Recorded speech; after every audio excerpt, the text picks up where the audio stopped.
Y women feel emotionally homeless in their own marriage. यानी औरतें जो हैं अपनी शादी में ही जज्बाती तौर पे बेघर होने का जो उनको एक एहसास होता है वो क्यों महसूस होता है। बहुत सारी आपने ऐसी औरतें देखी होंगी, हैव यू एवर सीन और मेट आप किसी ऐसी औरत को आप जानते हो, देखा हो आपने, जिसके पास सब कुछ है, घर, गाड़ी, हस्बैंड, बच्चे, फैमिली, अच्छी फेम और everything which one can desire, but उसके बावजूद जो है यू विल सी कि वो अपने अंदर जो है वो इमोशनली कितना डिप्राइव फील करती हैं, कितना लोनली फील करती हैं, कितना अनसीन फील करती हैं, तो इनको कि कोई किसी को वो नज़र ही नहीं आती, कितना अनएप्रिशिएटेड जो है वो फील करती हैं। बहुत सारी औरतें इस चीज़ में से गुजरती हैं, मगर कोई भी इसके ऊपर बात जो है वो नहीं करता। आज हम इस पर बात करेंगे। अस्सलामुअलैकुम जी, मैं हूं डॉक्टर ताहिरा रबाब में हमारे नफ्सियात वानी के साथ साथ रिलेशनशिप थेरेपिस्ट और सेक्स थेरेपिस्ट हूं। व्यूअर्स, आप लोगों ने मेरी बहुत सारी वीडियो शादी और शादीशुदा जिंदगी के बारे में सुनी है, but for the first time मैं भी औरतों के बारे में ये बात कर रही हूँ कि why they feel alone, why they feel emotionally homeless. Because बहुत सारी मेरी क्लाइंट्स आके ये रिपोर्ट कर रही हैं कि this is what they feel inside. सब कुछ है मगर अंदर से खालीपन है, अंदर से वो कनेक्शन नहीं है। What I call emotionally homeless in marriage. आपने सबने सुना होगा कि जी घर तो एक फिजिकल अपीयरेंस जो है वो किसी चीज की होती है, एक फिजिकल जो प्रेजेंस होती है किसी एक चीज की होती है, बट इमोशनली होमलेस होना जो है वो क्या होता है।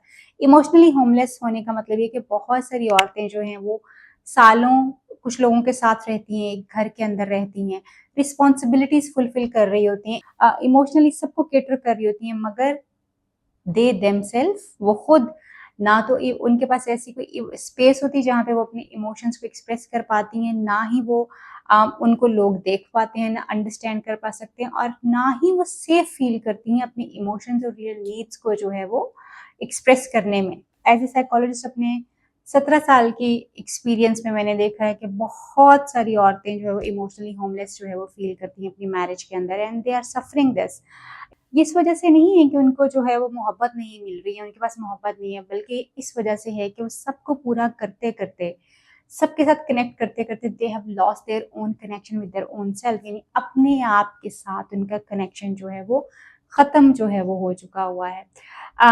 जब मैं ये बात करती हूँ कि what is emotional homelessness, when you here this word home, तो मैंने जैसे कहा कि आपको एक फिजिकल जो है वो प्रेजेंस जो है वो एक जगह की जो है वो फील होती है, मगर इमोशनली होमलेस जो है वो इंटायरली डिफरेंट जो है वो एक कैटेगरी है। यू फील होम में, घर में जो है आप एक्सेप्टेड फील करते हैं, सिक्योर फील करते हैं, you can express your desires, you can express your needs, आपको अपनी वर्थ जो बार बार प्रूव नहीं करना पड़ती। और बहुत सारी औरतें जब शादी करती हैं तो बहुत सारी एक्सपेक्टेशंस, बहुत सारे ख्वाब, बहुत सारी फैंटेसीज लेके जो है वो उस रिलेशनशिप में जो है वो आती हैं, और वो इमोशनल सिक्योरिटी जो है वो चाह रही होती हैं। लेकिन मिलता क्या है कि वो कॉन्स्टेंटली जो है वो एडजस्ट कर रही होती हैं, कॉन्स्टेंटली सब लोगों को खुश करने की कोशिश करती हैं और मैनेज करती हैं और सेक्रीफाइस करती हैं, और ग्रेजुअली ये सब कुछ करते करते जो है वो अपनी नीड्स को एक्सप्रेस करना, अपने आप को एक्सप्रेस करना जो है वो भूल जाती हैं, और इसके साथ साथ जो है वो सपोर्ट को पूछना जो है वो भूल जाती हैं।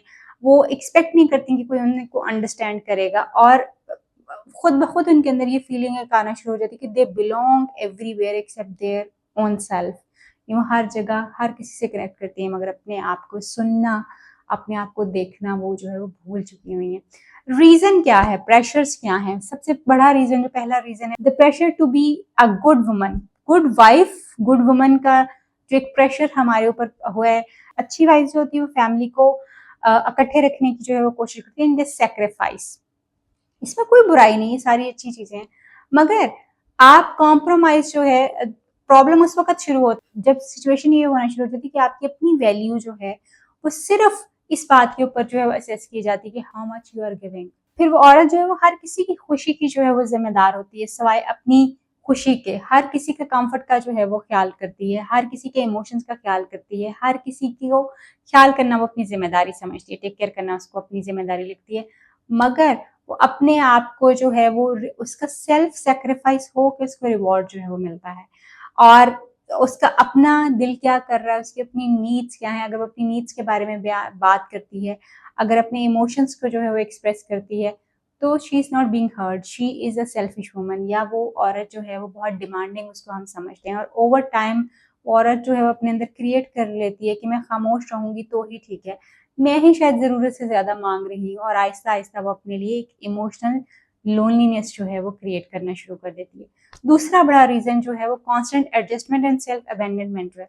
हमेशा जो है हम बहुत ज़्यादा कांस्टेंट एडजस्टमेंट की कोशिश जो है वो कर रहे होते हैं, यानी हम कोशिश करते हैं कि शादी जो है वो नॉर्मली चले। एडजस्टमेंट्स तो हर शादी की ज़रूरत होती है, मगर एडजस्टमेंट्स जो हैं वो अगर एक ख़ास हद तक जो हैं वो हों तो ही ठीक होती हैं। और सिर्फ एक ही बंदा अगर एडजस्टमेंट जो है वो कर रहा हो तो फिर वो अपने आप को सेक्रीफाइस कर रहा होता है और अपने आप को छोड़ देता है।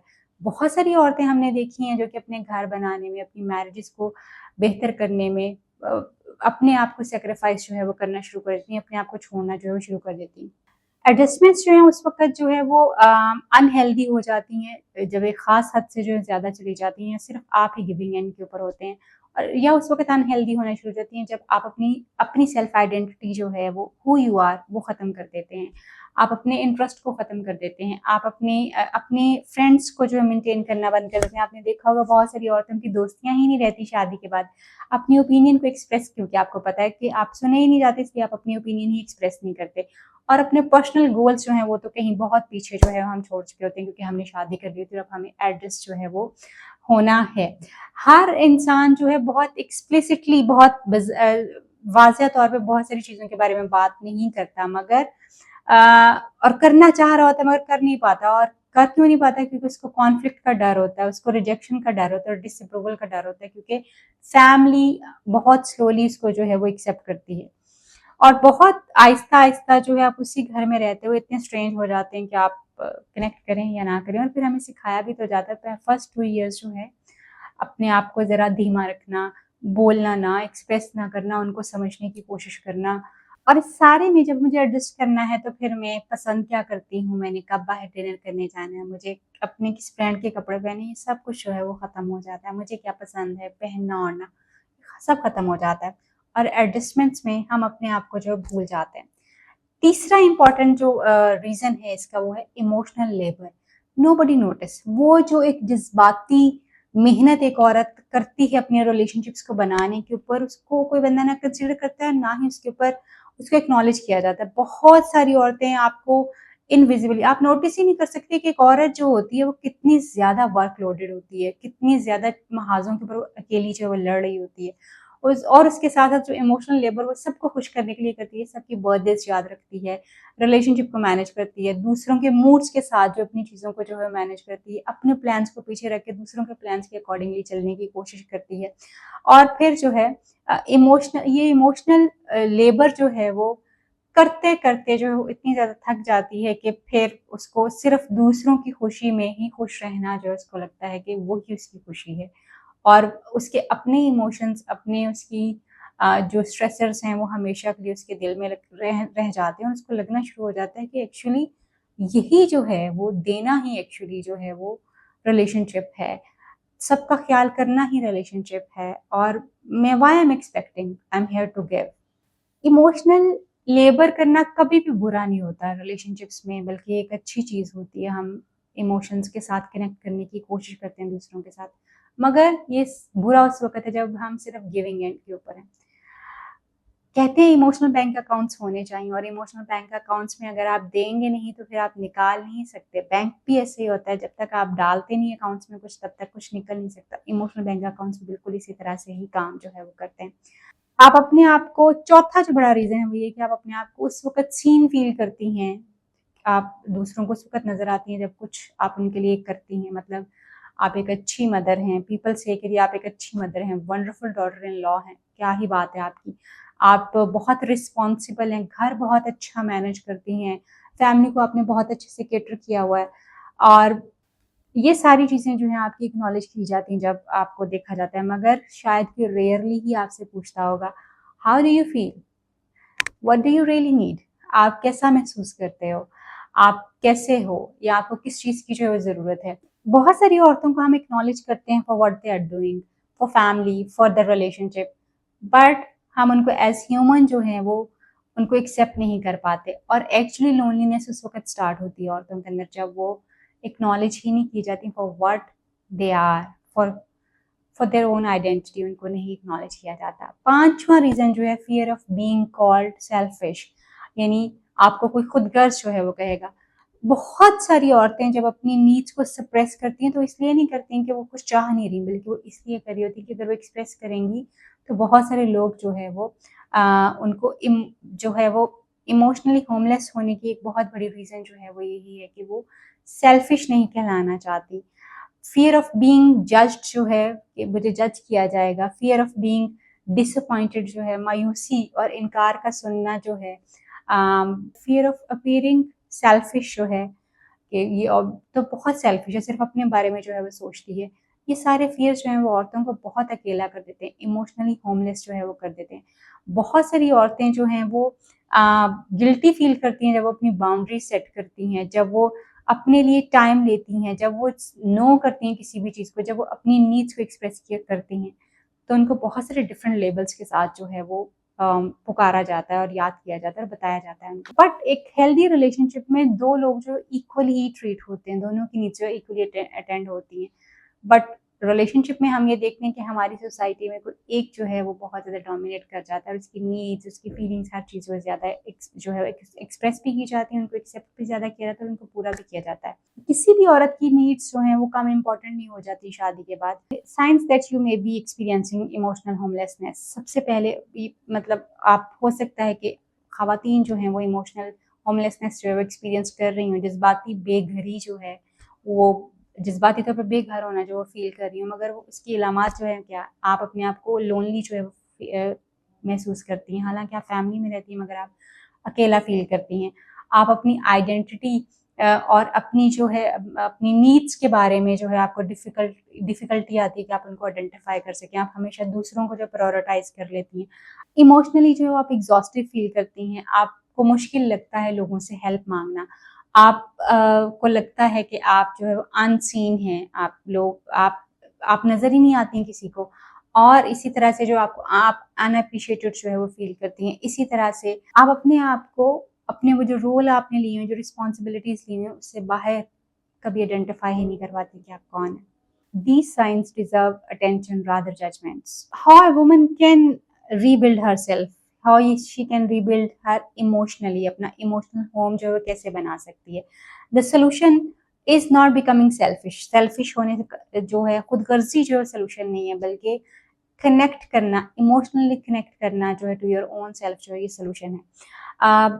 आप ये कर सकती हैं अपने आप से ये पूछ के व्हाट आई रियली नीड, मुझे किस चीज़ की ज़रूरत है, मुझे कौन सी चीज़ जो है वो खुशी देती है।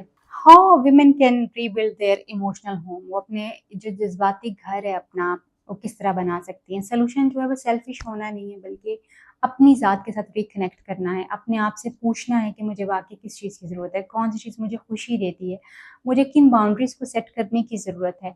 मैं अब मेरी अपनी ज़ात का कौन-सा ऐसा हिस्सा है जो जिसको मैं बिल्कुल भूल चुकी हूँ, जिसको मैंने बिल्कुल छोड़ दिया हो, and then reconnecting with your friends, with your hobbies, अपने दोस्तों से मिलना, अपनी वो जो शौक आपने कभी पाले होते जो आपको खुशी देते थे उसके ऊपर फोकस करना, सेल्फ केयर की तरफ जाना, अपने पर्सनल गोल्स को देखना, इमोशनली एक्सप्रेस करना अपनी बहन से, माँ से, अपने हस्बैंड से, जिससे भी आप करना चाहें, और सेल्फ कंपैशन, कौन सी चीज़ ऐसी है जो आपको फुलफिलमेंट वाली जो है वो खुशी जो है वो देती है। ये सारी वो चीज़ें हैं जो आपके इमोशनल होम को बिल्ड करने में आपको मदद दे सकती हैं। सबसे इम्पोर्टेंट ये कि अपने आप को इजाज़त देना that you can feel yourself, that you can अपनी सेल्फ वर्थ जो है उसको रियलाइज़ करना, और अपने आप को ये बताना कि सैक्रिफाइस करके ही सिर्फ आप अपनी सेल्फ वर्थ जो है वो नहीं बढ़ा सकती, बल्कि अगर उसके साथ आप अपना ख्याल भी रखेंगी तो भी आपकी सेल्फ वर्थ बढ़ सकती है। और इसके साथ जो है आप हमारी एक किताब जो मैंने लिखी हुई है, मी विद इन लॉज, उस किताब को अगर आप पढ़ेंगे तो आपको डिटेल में बहुत सारी चीज़ें जो हैं वो हर सिचुएशन के साथ एक औरत कैसे डील कर सकती है, वो सारी चीज़ें जो आपको मिल सकती है। एक-एक सिचुएशन हमने उसमें एक्सप्लेन की हुई है और उसको कैसे हैंडल करना चाहिए, वो आप जो है उसको देख सकते हैं। अगर ये वीडियो आपके साथ रेजोनेट करती है तो मैं ये चाहती हूँ कि आप ये याद रखेंगे that you are more than a wife, you are more than a wife, you are more than a mother, you are more than daughter in law, you are more than a role performer. आप इन सब से बहुत ज़्यादा हैं और आप एक ह्यूमन बीइंग है। आप एक हेल्दी मैरिज जो है वो बिल्ड करना सिर्फ आपकी ज़िम्मेदारी नहीं है, बल्कि सबकी ज़िम्मेदारी है। अगर आप इमोशनली होमलेस फील करती हैं तो I guess this is the time when you really need yourself. अपने ऊपर फोकस करने की ज़रूरत है। अपने आप को, जो सबसे इम्पोर्टेंट रिलेशनशिप है आपका, वो आपकी अपनी ज़ात के साथ है, जिस पे आपको हीलिंग की जो है वो ज़रूरत है और आपको अपनी हीलिंग जर्नी जो स्टार्ट करनी चाहिए। अगर ये मैसेज जो है वो आपसे रेजोनेट करता है और आपको लगता है कि किसी और को इसकी ज़रूरत है, तो काइंडली ज़्यादा से ज़्यादा शेयर कीजिए। मुझे कमेंट्स में शेयर कीजिए कि इमोशनल होम का मतलब आपके लिए क्या है।